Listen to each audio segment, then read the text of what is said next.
Where did God come from, and what does the text say God looks like? First, Enoch answers only one half of that double question.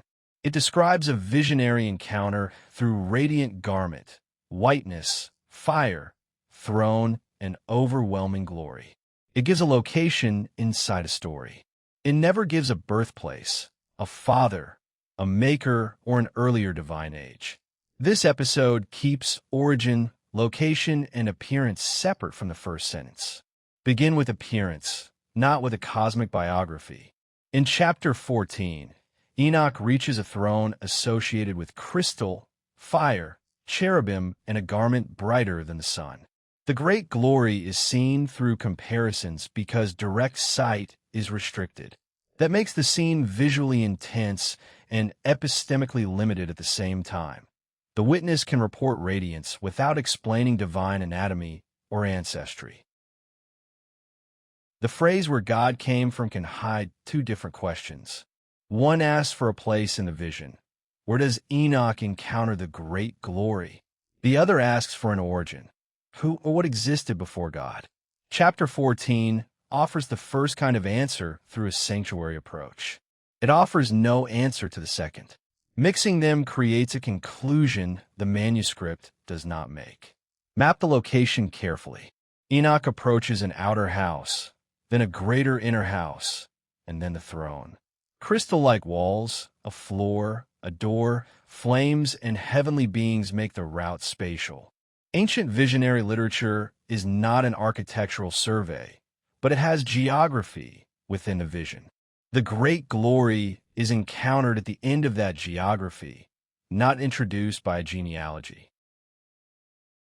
Daniel 7 supplies another appearance record: white garment, hair like wool, fiery throne, and river of fire. The Ancient of Days is visually marked by antiquity, purity, and judgment. Daniel does not describe divine birth either. When Daniel and Enoch are compared, the stable result is a shared apocalyptic vocabulary, not a family tree for God. Ezekiel strengthens the warning. Its prophet repeatedly speaks of likeness and appearance around the throne vision. The language permits a witness to describe without pretending to capture essence. First, Enoch works with a comparable tension. Snow, sun, crystal, and fire are the strongest available comparisons. They make the encounter legible while preserving the fact that the face remains beyond ordinary access. Then chapter 46 changes the visual inventory. Enoch sees the head of days and another figure whose face has the appearance of a human being. That second figure is connected with righteousness and the chosen. The scene invites comparison with Daniel's "one like a son of man," but it does not collapse the figures into a single photograph or settle every later theological question. Chapter 71 makes the inventory more difficult. A declaration involving Enoch and the Son of Man has been translated in more than one way, and scholars dispute how the Guizi syntax should be heard. One reading creates a striking identification. Another makes the relationship less direct. The honest lesson is not that Enoch became equal to God. It is that textual transmission affects what viewers think they have seen.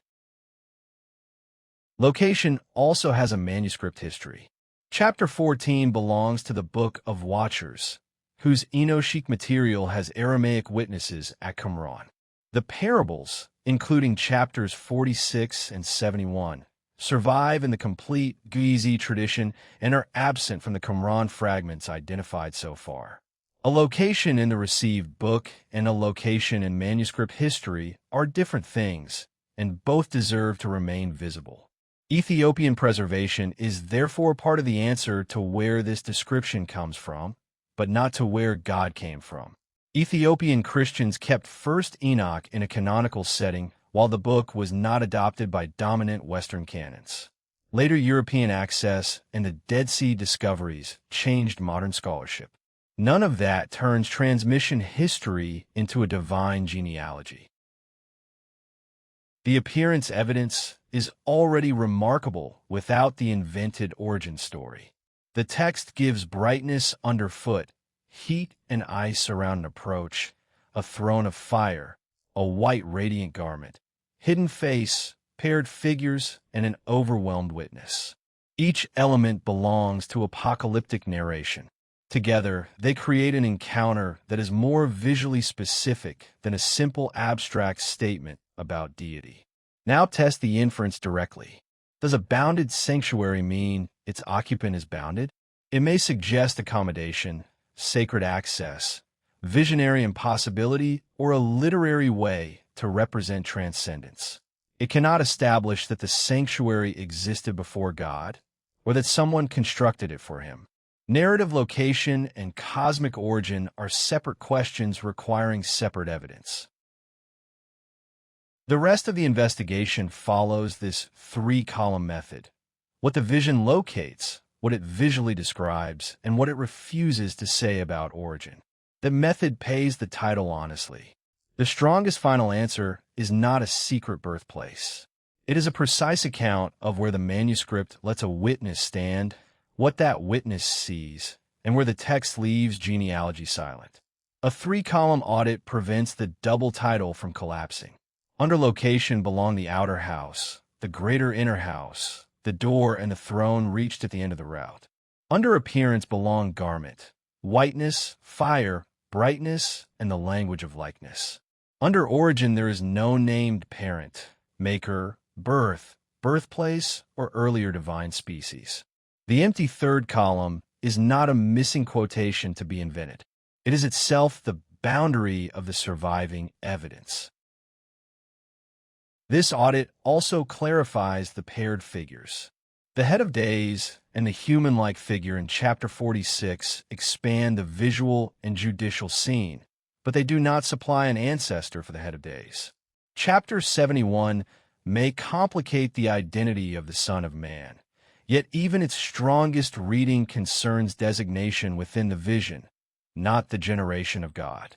A difficult identity statement cannot be quietly converted into a creation account.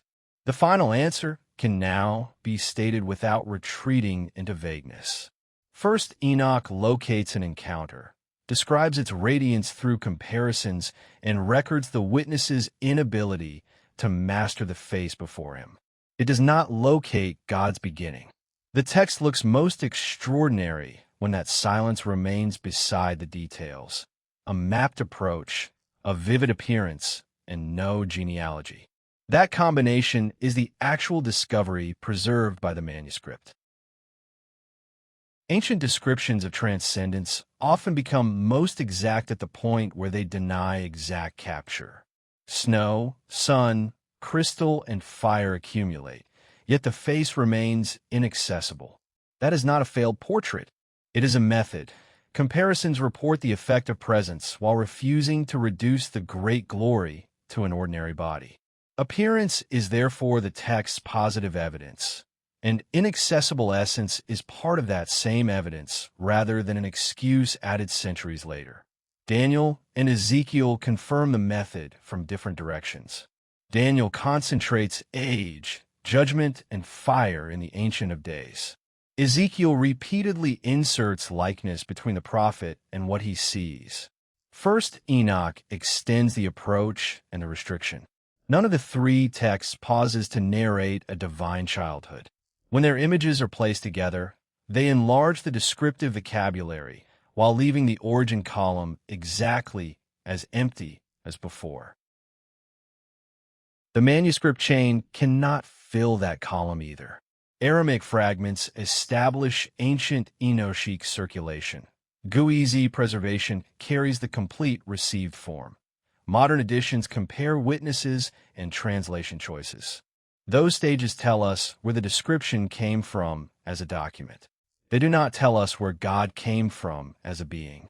Keeping those two histories apart is the final safeguard against turning a genuine manuscript journey into a quotation the manuscript never contained. The silence is consistent across the evidence examined here. Transmission supplies provenance and historical context, never a divine parentage record or a hidden genealogy behind the received vision itself for modern readers. The visual description also needs a final boundary. White hair, a radiant garment, fiery surroundings, and enthronement are images in apocalyptic literature. They may communicate antiquity, purity, judgment, and unbearable holiness as much as surface anatomy. Calling them mere symbols would flatten the text, because the vision is intensely seen and spatial. Calling them a laboratory photograph would also flatten it, because the author writes visionary revelation. The strongest reading holds both facts at once. This tension explains why the text remains powerful. First, Enoch is willing to imagine the divine court with extraordinary physical density, yet it repeatedly marks human limitation. Enoch can walk on a floor, but cannot master what the floor means. He can see a garment, but cannot look through the glory.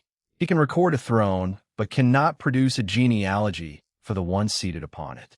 The document increases detail without eliminating mystery. Pause here and decide which conclusion the evidence actually supports. Then share this investigation with someone who will compare the passages rather than accept a slogan. There's also a difference between asking who created a description and asking who created the being described. Historians can investigate communities, scribal layers, languages, and literary relationships that shaped First Enoch. Those are questions about the text. The theological question of God's origin is different. The Enochic author assumes the great glory. He does not narrate divine birth. The text silence may frustrate the title's largest question, but admitting the silence is more revealing than inventing an ancient answer. The first practical test is simple. Place First Enoch 14 beside Daniel 7 and Ezekiel 1. Mark every object, boundary, movement, and comparison. The Enochic account will feel more like entering a sanctuary. Daniel will feel more like attending a court. Ezekiel will feel more like watching an appearance emerge through layered likenesses. Those differences are observable. The motives behind them require argument, not certainty. The second test is historical. Separate chapter 14 from chapters 37 through 71, because they do not have the same manuscript profile. Chapter 14 has Aramaic support from Qumran within the Book of Watchers. The parables, including chapters 46 and 71, survive through later manuscript traditions and are absent from the Qumran fragments identified so far. Joining them can illuminate the book's received form, but it should not erase the distinction between early material evidence and later complete transmission. The third test concerns the viewer's own expectation. If God must be unbounded, a room sounds like a contradiction. If visionary architecture is a way of translating transcendence into images a witness can survive, the room becomes a medium rather than a container. First Enoch never pauses to adjudicate between those models. It gives the threshold, the fear, the fire, and the command to approach. The reader supplies the metaphysics. That is the honest scale of the discovery. A neglected ancient work preserves a remarkably concrete, divine throne vision. It also preserves contested material about the head of days, the chosen one, and Enoch's identity. Its survival exposes how much the Western biblical imagination can miss when it reads only its familiar canon. But its value does not depend on pretending that a missing sentence exists. The unanswered question is part of the evidence. That restraint lets the ancient scene remain strange without asking the manuscript to testify beyond the words it actually preserves.